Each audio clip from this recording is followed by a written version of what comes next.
Irrémédiablement, chaque matin, la sirène mettait fin à la nuitée et à la sirénuité. Voici l'histoire d'Isidore Beaupieux. L'avenir appartient à ceux qui se lèvent tôt.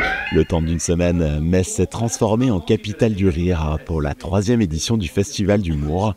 Un événement qui a rassemblé de grands noms de la scène comique comme Franjo, Yann Guillaume ou encore Émile London. Rigoler, ça crée de la concorde, ça crée de l'harmonie entre les gens. C'est un moment de plaisir qui fait du bien. Alors, il y a ce festival, c'est la grande fête annuelle, on va le faire plus. C'est bien pour les habitants. Et puis, en plus, ça fait venir. Parce que si on rigole plus chez nous que chez les autres, eh ben, ils viennent chez nous pour rigoler. Voilà, et bien ça contribue à l'attractivité.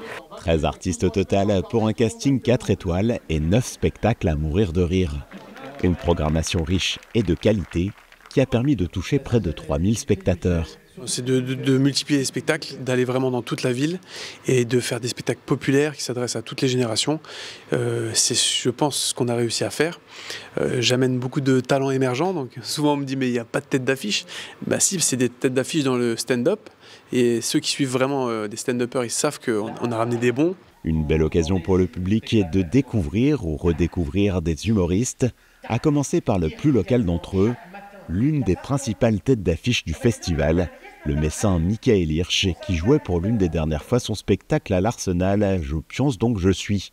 Une représentation émouvante à plus d'un titre pour celui qui rêvait plus jeune de se produire un jour dans sa ville natale. Je le dis dans le spectacle, il y a un personnage qui dit il n'y a rien de plus beau que les rêves de gosse. Là, ce soir, j'ai vécu un rêve de gosse.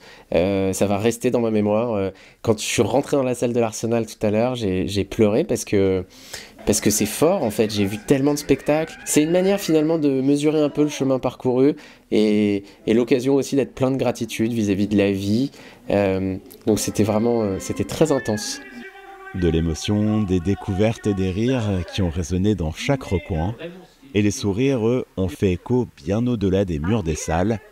Une nouvelle édition qui a donc tenu toutes ses promesses et bien plus encore.